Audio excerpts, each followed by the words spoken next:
que a gente pode tirar como consequência desse fato? Uma consequência importante, né? Qualquer polinômio. Exatamente. A partir desse fato e do que a gente já fez anteriormente, a gente conclui que qualquer polinômio é uma função contínua. Vamos deixar isso registrado. Corolário. Todo polinômio é uma função contínua. Ou, bom, não é que o polinômio é uma função, né?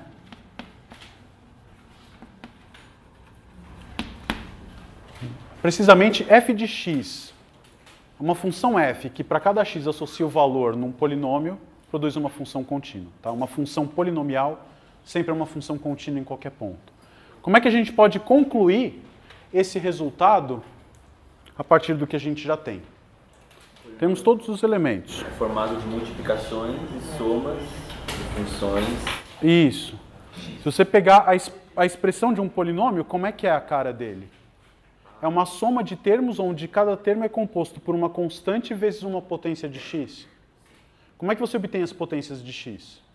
A função x, f de x igual a x multiplicada por ela mesma, sucessivas vezes. F de x igual a x, provamos que era contínua. Então, produtos dela com ela mesma vão produzir funções contínuas, ou seja, x elevado a n é uma função contínua para todo n positivo. Claro? Se você multiplica uma expressão desse tipo, x a n, por uma função constante que também é contínua, vai produzir uma nova função contínua. Se você soma termos desse tipo arbitrariamente, você está com soma de contínuas, uma função contínua também. Tá? Então, todo polinômio é uma função contínua. Vamos fazer mais um exemplo de uma função que é bem importante pela definição daqui a pouco. Antes, vamos fazer o exemplo que você pediu, um exemplo de uma função descontínua. Como é que a gente prova? F de x, vamos dizer que ela tem o seguinte cara, né? 0, se o x for menor ou igual que 0, e 1, se o x for maior que 0. Tá? Acho que não resta dúvida que a nossa qualquer definição razoável de continuidade para funções reais deve dizer que essa função é descontínua, né? Como é que é o gráfico dessa função? Vou fazer ali.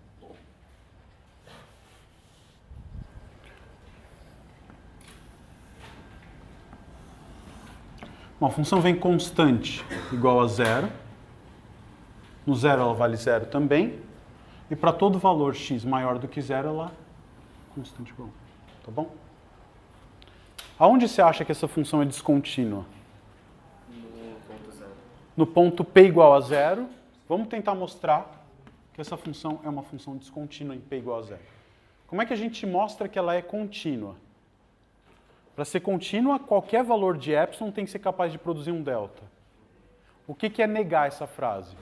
Encontrar algum epsilon que não tenha como produzir um delta. Exibir concretamente algum epsilon para o qual não existe nenhum delta que faz aquela propriedade ser verdadeira. Tá? Então, nesse caso, essa distância aqui vale 1, né? Então, por exemplo, a gente estava fazendo os intervalinhos no epsilon cor-de-rosa, né? Mas se você pegar um intervalo aberto aqui, por exemplo, de tamanho meio, tá? Aqui é meio, aqui é menos meio. Então, para esse epsilon, você tem que ser capaz de mostrar que não existe nenhum delta que permite que a definição se verifique. Ou seja, não vai existir nenhum intervalinho em volta do ponto p igual a 0, por menor que seja, de modo que a imagem de todos os pontos desse intervalo esteja dentro do intervalo de menos meio até meio. Tá? Então, faz assim, ó, dado epsilon positivo, como é que eu vou concluir que não existe nenhum delta? Não é testando todos, porque, obviamente, você nunca vai conseguir acabar essa lista, né? Então, a gente vai fazer por absurdo. Vamos supor que existe um delta e ver o que acontece, tá? Se delta é maior do que 0, e a gente constrói um intervalinho i como sendo menos delta mais p. O p é 0 aqui, tá? Estou tentando fazer coisa mais geral. Nesse caso, é um intervalinho centrado na origem de raio delta, tá bom? Você concorda que esse intervalo, ele contém pontos x tal que x é maior que zero? Tá?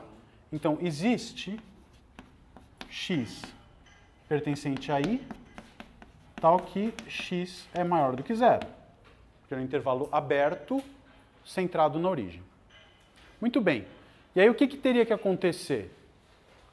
Para ela ser contínua, eu teria que ser capaz de encontrar um delta desse tipo, de modo que f de x menos f de zero ficasse menor do que epsilon.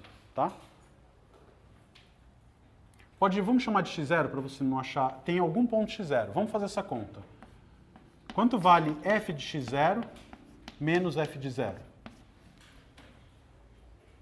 x0 é positivo, né? Se x0 é estritamente positivo, f de x0 vale 1. Então isso aqui dá 1, em módulo, que é 1 mesmo. E 1 é maior do que o epsilon que eu dei. Tá claro? Então, existe um epsilon para o qual esse delta aqui está livre, né?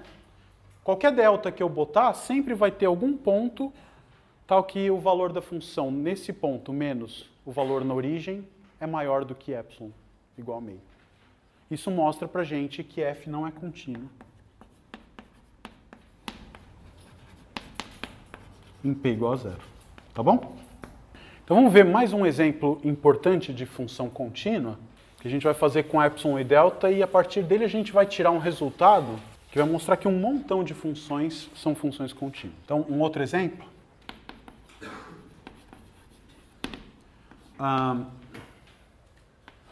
F de x igual a 1 sobre x é contínuo. O que quer dizer que ela... Quando eu digo que ela é contínua, quer dizer o quê? Que ela é contínua em todos os pontos do seu domínio. Então, repetindo, não faz sentido perguntar se essa função é contínua no ponto p igual a zero, porque ele não pertence ao domínio da função. Tá? Então, vamos fazer o caso somente em que o p é positivo. Vou mostrar que ela é contínua nos pontos p positivo. P negativo é análogo. Tá? Tem que fazer de novo. Tá? Então, seja p maior que zero. Vou mostrar só que ela é contínua no ponto p genérico, um ponto p positivo. Tá? Então, como é que é a brincadeira? Dado epsilon, eu vou ter que ser capaz de encontrar um delta, ou encontrar o delta, ou encontrar, por aquele teorema da aula passada, um intervalinho aberto contendo o ponto p, cuja imagem está contida no intervalo de mais ou menos epsilon, centrado em f de p. Tá? Então, vamos tentar imitar a ideia gráfica para nos inspirar em quem vai ser esse intervalo. Como é que é o gráfico da função 1 sobre x? Uma hipérbole, né? Tá certo? Estou tratando só o caso p positivo. Então, se eu tenho ponto P aqui, quanto vale f de P? 1 sobre P, tá? Então, esse cara aqui é f de P. E o que a gente faz? Dado epsilon positivo, eu vou abrir um intervalinho aqui, tá? Eu vou fazer uma coisa que, no momento, vai parecer um pouco estranho, mas depois a gente conserta. Então, se eu pegar um certo intervalo epsilon, um dado epsilon positivo, eu vou construir esse intervalinho. Tá? Quem que é esse ponto aqui? 1 sobre p mais epsilon. E esse outro ponto aqui embaixo é 1 sobre p menos... 1 sobre p menos epsilon. Tá certo? Joia.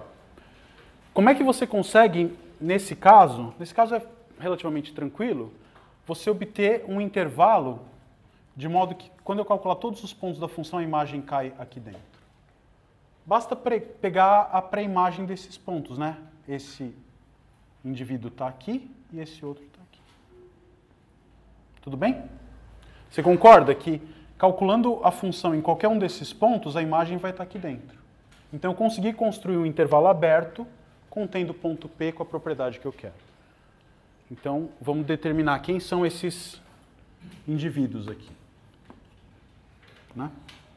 E aí é que você pode ficar um pouquinho constrangido com o que eu vou escrever, mas depois a gente resolve. Tá? Quem é esse ponto?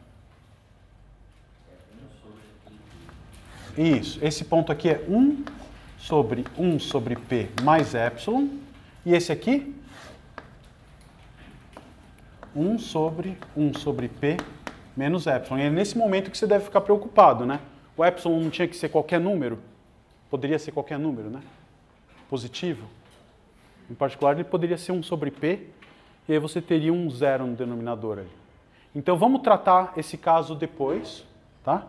Então, vamos supor agora, por um momento, que o epsilon é menor do que 1 sobre P, tá? E aí eu tenho esse intervalo. Tá? Então, vamos supor por um momento que o epsilon é um número positivo e estritamente menor do que 1 sobre P. Tá? Nesse caso, a gente toma como intervalo I daquele teorema alternativo à definição esse intervalo aqui, né? O intervalo aberto de extremos 1 sobre P mais epsilon, 1 sobre P menos epsilon. Tá? E aí, o que você precisa mostrar para fazer as coisas direitinho? Que se você pegar qualquer x dentro desse intervalo, f de x cai aqui dentro. O que quer dizer isso? Que f de x menos f de p é menor do que epsilon. Tá? Então, não tem muito segredo, né? Se você pegar um x pertencente a I, isso automaticamente implica o quê? Que 1 sobre p mais epsilon é menor do que 1 sobre x. Tá certo? Isso quer dizer que ele está dentro do intervalo. Desculpa, aqui é x, tá? A gente pode inverter essa desigualdade, aí você lembra que troca todas as desigualdades, e aí a gente vai ter, então, 1 sobre P menos epsilon menor do que 1 sobre x, menor do que 1. Aqui virou, né? 1 sobre P menos epsilon, 1 sobre P mais epsilon. Tá bom? Bom, aí é direto, né? Menos epsilon menor do que 1 sobre x, menos 1 sobre p, menor do que epsilon. O que é 1 sobre x? F de x. O que é 1 sobre p? F de p. Em módulo isso ficou menor do que epsilon. Tá? Então, se você escolher um epsilon suficientemente pequeno, relativamente pequeno aqui, a coisa roda direitinho. Mas formalmente, a coisa tinha que valer para qualquer epsilon positivo. Então, o que quer dizer alguém escolher um epsilon maior ou igual a 1 sobre p? Vamos pensar do ponto de vista geométrico. O que quer dizer que o epsilon é maior do que 1 sobre p? 1 sobre p está aqui, tá certo? Essa distância é exatamente 1 sobre p. Então, escolher um epsilon maior do que 1 sobre p é fazer o quê? Pegar um intervalo que contém o y igual a zero, tá certo? E aí você pode, por 2 segundos, ficar um pouco preocupado com isso, né? Vamos desenhar, então, vou fazer de novo a figura, com um epsilon maior do que 1 sobre p.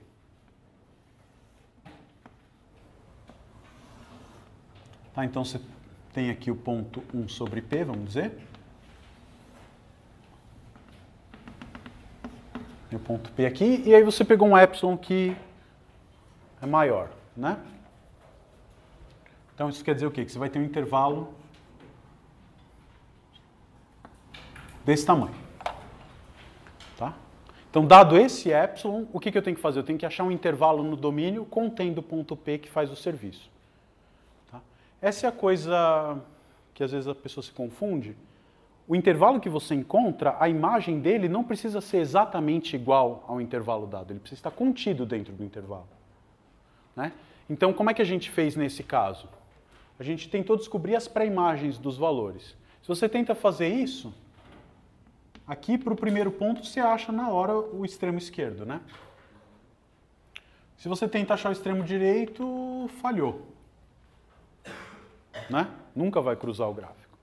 Então, o que a gente faz? Eu preciso, por exemplo, construir um intervalo que tenha esse ponto como extremo esquerdo e qualquer coisa aqui do lado direito, à direita de P, de modo que os valores calculados aqui estejam dentro do intervalo rosa. Qualquer número que você colocar depois do P resolve, tá certo? Por exemplo, P mais 1, né? Vamos lá, se você pega aqui P mais 1, e aqui esse cara é o 1 sobre P mais epsilon, né? Você tem esse intervalo. Quem que dá a imagem dele? Dá um subintervalo do intervalo cor-de-rosa. Então tá bom. Tá? Então, se o epsilon for maior ou igual a 1 sobre P, tome o intervalo I como sendo, com o extremo direito, o mesmo de antes, 1 sobre P mais epsilon, e do lado direito P mais 1, onde você pode trocar aqui pelo seu número positivo favorito. Pode ser, sei lá, infinito? Isso aí tem de... Poderia ser um intervalo aberto infinito, mas... Sim. Poderia ser qualquer número, é isso que eu quero dizer. Qualquer número real estritamente maior do que P já vai produzir um intervalo aberto com a propriedade que você quer. Então, funciona. Então, o que a gente ganhou com isso? Que a função 1 sobre x é uma função contínua em todos os pontos positivos. O que ficou faltando fazer? Verificar a mesma propriedade para os pontos negativos. Tá, vamos acreditar nisso por um momento. E aí, olha só, quer dizer, o que a gente já sabe? A gente já sabe que todos os polinômios são funções contínuas e a gente sabe que 1 sobre x é uma função contínua. Dá para tirar, por exemplo, que 1 sobre x ao quadrado é contínuo também? Sim, porque é o produto de 1 sobre x com 1 sobre x contínuo. Tá? E dá para tirar mais, né? Com outro teoreminha que a gente vai escrever agora... Polinômio sobre um outro polinômio. Um polinômio sobre um outro polinômio, aí você tem que tomar cuidado como é que você vai escrever isso, né? Porque se você escreve um polinômio sobre outro polinômio, a gente vai, para fazer isso do jeito que você está pensando, a gente vai precisar desse teorema que eu vou colocar agora, que é o que relaciona a continuidade, a última coisa que falta de continuidade com funções.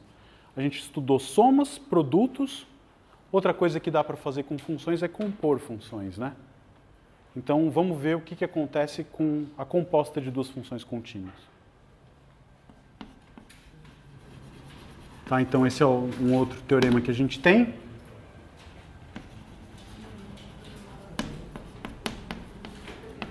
Sejam FG funções tais que F é contínua em G de P e G é contínua em P. Tá? Então, F composto com G é contínua em P. Tá? Aqui eu estou sendo um pouco preguiçoso, vai, entre aspas, na hora de escrever as coisas, mas quando eu estou escrevendo isso aqui, é claro que todo esse contexto pressupõe que você pode calcular a composta F bola G. E qual que é a condição para calcular a composta? A imagem da função G tem que estar contida no domínio da função F, tá bom? Então eu estou partindo desse pressuposto. A imagem de G está contida no domínio da F, e aí a composta existe, tudo bem. Tá? Então, partindo do pressuposto que a G é contínua no P e que a F é contínua no G de P, eu quero mostrar que a F, bola G, é contínua no ponto P. Vamos ver se pelo menos isso faz um pouco de sentido, né? Antes da gente sair batendo nos épsilons e deltas. Aí. O que quer dizer que a G é contínua no ponto P intuitivamente? Quer dizer que se x está bem perto do ponto P, G de x vai estar perto do ponto G de P. Grosso modo é isso. O que quer dizer que a F é contínua no ponto G de P? Se eu pegar um ponto perto do ponto G de P, F calculada nesse ponto vai dar um valor próximo do ponto F de G de P. Claro? Então, junta as duas coisas. Se o x está perto do P, o G de x está perto do G de P. Só que você sabe que se tem dois pontos perto no domínio da f, um ponto perto de P, o valor também fica próximo. X perto de P deixa G de X perto de G de P. Se G de X está perto de G de P, como a f é contínua, f de G de X vai estar próximo de f de G de P. Então parece razoável. Se um cara está perto do outro, produzem dois caras próximos, e aqui dois caras próximos sempre vão produzir caras próximos, então dá uma encadeada nesse argumento, né? Então vamos escrever,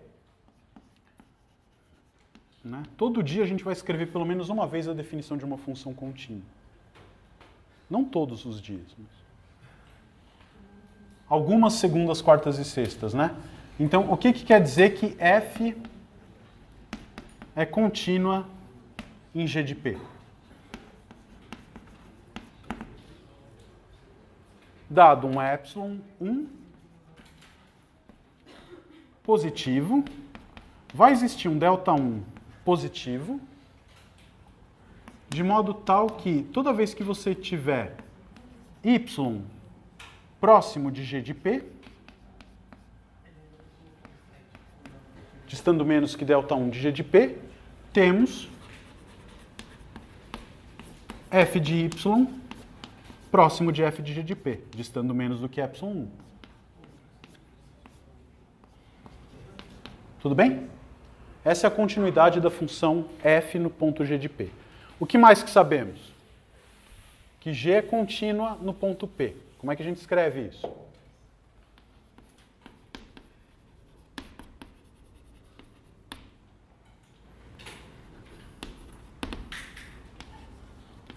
Dado epsilon 2 positivo, existe um delta 2 positivo, tal que se a gente tiver x menos p menor do que delta 2, acontece também que g de x menos g de p fica menor do que epsilon 2. Tá? Então a gente vai juntar essas duas informações para concluir que a composta fica pequena. Então, qual que é a brincadeira? Sempre aparece assim, vem um epsilon qualquer, né? Dado epsilon positivo, tá certo?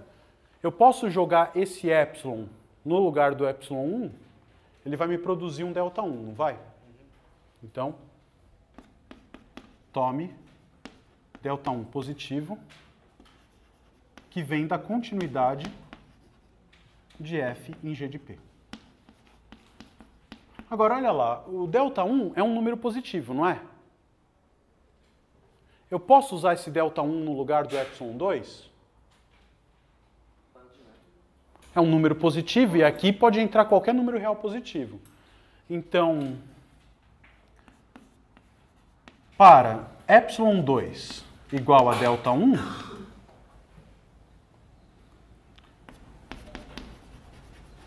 tome delta 2, tome delta igual a delta 2, que é positivo. Né? Coloquei o delta 1 da continuidade da f aqui, no lugar do epsilon, e me produz um delta 2. Tá? Então, dado esse epsilon, eu encontrei um delta positivo, que qual é a propriedade que ele satisfaz? Se você tiver que x menos p em módulo é menor do que delta 2, se x menos p é menor do que delta 2, eu vou ter o quê? Que g de x menos g de p é quanto? É menor do que epsilon 2. Quem que é epsilon 2? É delta 1. Tá certo? E se você tem um número real que dista menos do que delta 1 de g de p, o que eu posso dizer quando eu calculo f nesses dois? F desse cara menos f de g de p é menor do que epsilon 1, né? Então, isso me implica o quê? Que f de g de x menos f de g de p, isso em módulo vai ser estritamente menor do que epsilon. Epsilon 2 que eu tomei como sendo igual a epsilon. Né? Tá bom? Então o que a gente concluiu? Composta de duas funções contínuas é contínua. Agora sim dá para a gente fazer aquela brincadeira, né? Tentar olhar para o quociente de duas funções. Tá?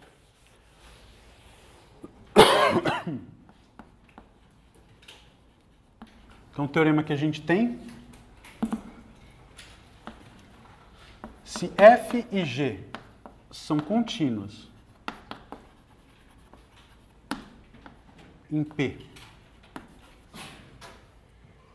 e g de P é diferente de zero, então a função f sobre g é contínua em P.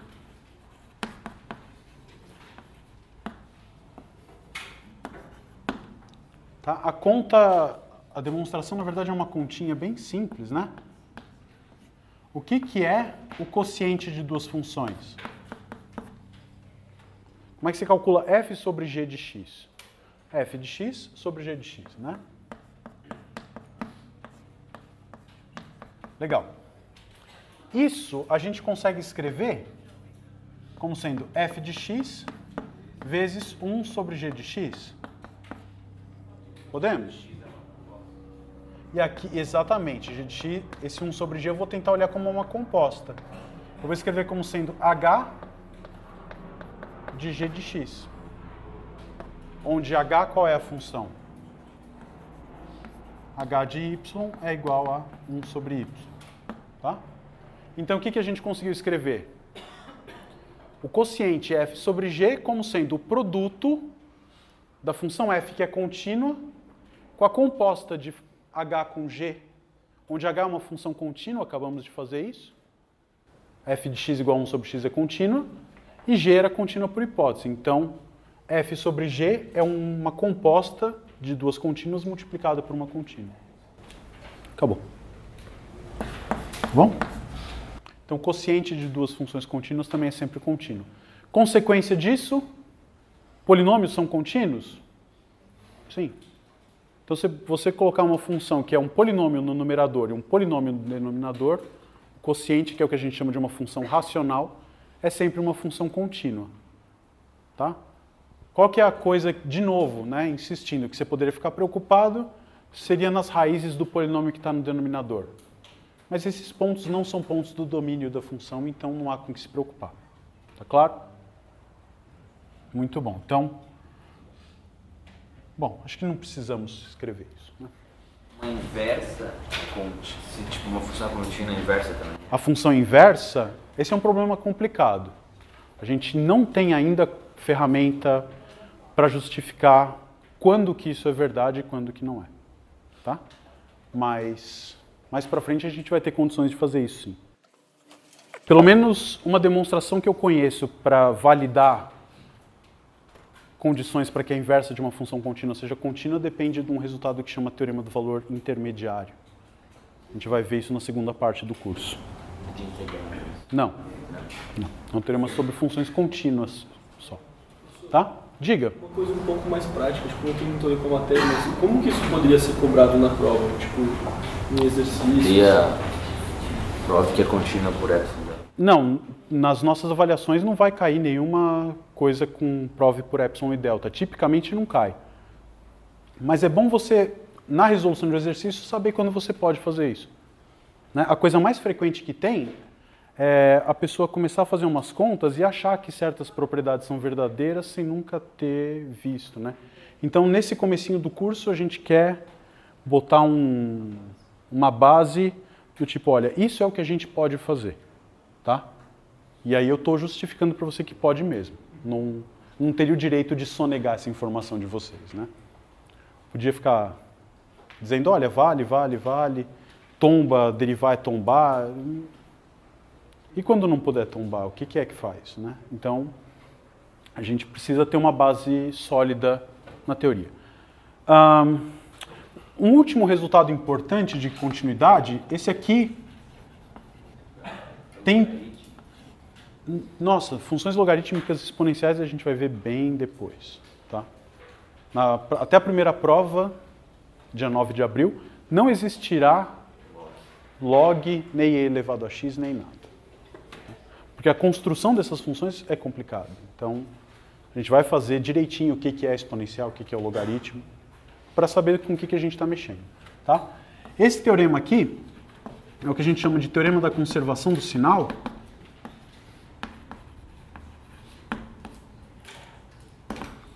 Esse é um que a gente usa bastante, tá? Principalmente ele vai estar, vamos dizer assim, é uma ferramenta que vai estar por baixo de coisas que a gente vai usar na segunda parte do curso para estudar como a derivada de uma função controla o comportamento do gráfico dela. Tá? Então, isso aqui vai estar escondido lá embaixo. Eu vou fazer questão de puxar o lençol e mostrar onde ele está para vocês. Tá? Então, o teorema da conservação do sinal diz o seguinte. Pega f, uma função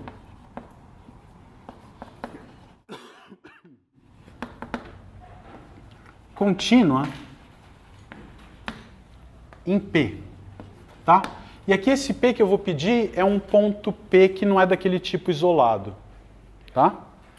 Uma função contínua em P, tal que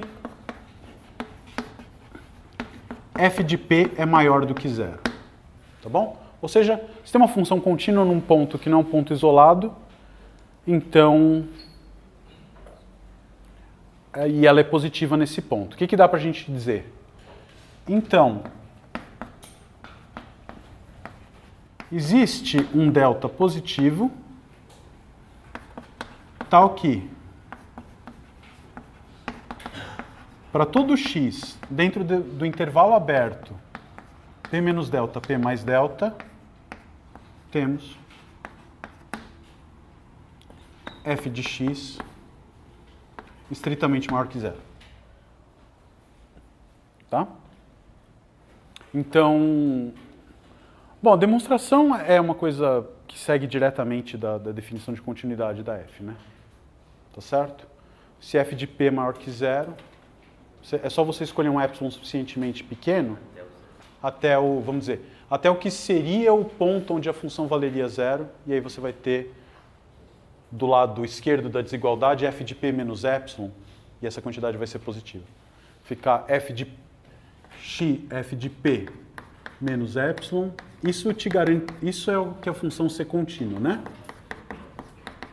Dado esse epsilon, existe um delta tal que vale essa coisa para todo x dentro do intervalinho de raio delta centrado em p. Então o que acontece? Se você escolher um epsilon menor do que f de p, essa quantidade aqui é sempre positiva. Então f de x vai ser sempre maior que zero naquele intervalo. Tá? Então a demonstração é relativamente simples, dá para a gente escrever se quiser. Agora vamos tentar olhar. Você tem uma função contínua, eu vou pôr f de p positivo.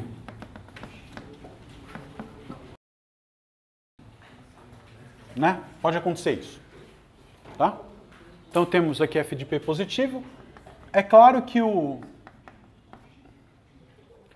se você demonstrar esse teorema para f de p positivo, eu sei demonstrar também para f de p menor do que zero sem fazer nenhuma conta. Como é que você faz? Olha para a função g de x, que é menos f de x. Se f de x é contínua, g de x também vai ser contínua, porque é multiplicar por uma constante. Se a f é negativa, g é positiva no ponto P e se aplica o teorema. Tá bom? Ótimo. Então vamos lá. O que está dizendo isso aqui? Está dizendo que como a função é positiva nesse ponto, sempre vai existir um pequeno intervalo centrado nesse ponto, de modo que a função continua positiva. Isso é o que o teorema está dizendo. A gente se convence... Quando você faz um desenho, você se convence de muitas verdades e também tem que tomar cuidado que o desenho pode te convencer de coisas falsas, né? Então, você pode fazer uns desenhos que te dão uma intuição errada do que está acontecendo. Então, essa é a situação boa. O que aconteceria, por exemplo, dá para ter um teorema desse tipo quando f de p é igual a zero? Não, porque ela pode ser uma constante zero. Quer dizer, pega uma função contínua que no ponto P ela vale zero. É verdade que existe um intervalinho em volta dela onde ela fica sempre igual a zero? Não, né? Nesse ponto aqui, para a direita ela é positiva, para a esquerda é negativa. Tá bom? Então, se f de p é zero, tudo pode acontecer. Ela pode continuar igual a zero num pequeno intervalo em volta e depois mudar. Ou pode nunca ser zero só naquele ponto de maneira isolada. Então, se f de p igual a zero, não dá para dizer nada. E se a f é descontínua? Aí ela pode pular. Se f é descontínua, também não é verdade, né? Você pode começar com uma função que é assim, né? Esse aqui é teu ponto P. F de P é positivo e não existe nenhum intervalo em torno do ponto P onde a função seja estritamente positiva. Tá? Então, essas hipóteses que estão aí, a continuidade da função e o fato dela ser um valor estritamente positivo são cruciais. Tá bem? Diga. Você pode dar um exemplo de uma função que é descontínua em algum ponto e não seja tipo daquelas de condição, tipo se x maior ou igual, você entendeu? Função que a gente chama, entre aspas, de função de chavinha? Isso. Na prática, quase todas as funções descontínuas que você vai escrever, elas são chavinha ou é uma fórmula que se você abrir a definição, ela vai virar uma chavinha. Mais ou menos por que isso? Porque as funções que a gente conhece, que 90% do que a gente vai estudar aqui, na verdade 100% do que a gente vai estudar aqui, são funções que são obtidas como? Somas, produtos e compostas de quais funções? Polinômios, trigonométricas, exponenciais, logarítmicas. Então, como todas essas são funções contínuas e a gente só faz as operações que mantêm continuidade, tá? Então, se você quiser produzir uma quebra, você vai precisar de uma função definida em casos. Se x for maior que zero, vale tanto, se x for igual a zero é tanto, e se x for negativo é tanto. Isso tem chance de produzir funções contínuas descontínuas no nosso contexto. Agora, por exemplo, se você colocar no meio da tua expressão módulo de x, no fundo você está roubando, porque aquilo é uma... Né, se for maior que zero é positivo, se for menor que zero é menos ele. Então, grosso modo, se você tiver um f de x que é uma fórmula, e nessa fórmula só tiver funções contínuas, tudo que a gente está fazendo vai dar contínuo. Módulo de x é uma função contínua. Né? Se você olhar para o gráfico intuitivamente, você consegue desenhar o gráfico sem tirar o giz da lousa ou o lápis do papel. E se você quiser provar por epsilon e delta, o único receio teu seria da continuidade dela no zero, né? Mas aí você faz, pega qualquer epsilon aqui, qual é o intervalo que você constrói? Epsilon igual a delta vai servir. Tá? Então, tudo bem. Agora, o que a gente vai ver já na próxima semana, provavelmente, é o seguinte. Esse gráfico ele apresenta um bico aqui. Então, o que não tem nesse ponto é a reta tangente. Então, é o... Isso. E aí o que a gente vai querer dizer é que essa função, por exemplo, não é derivável. Tá? Mas isso mais lá para frente. Tá bom?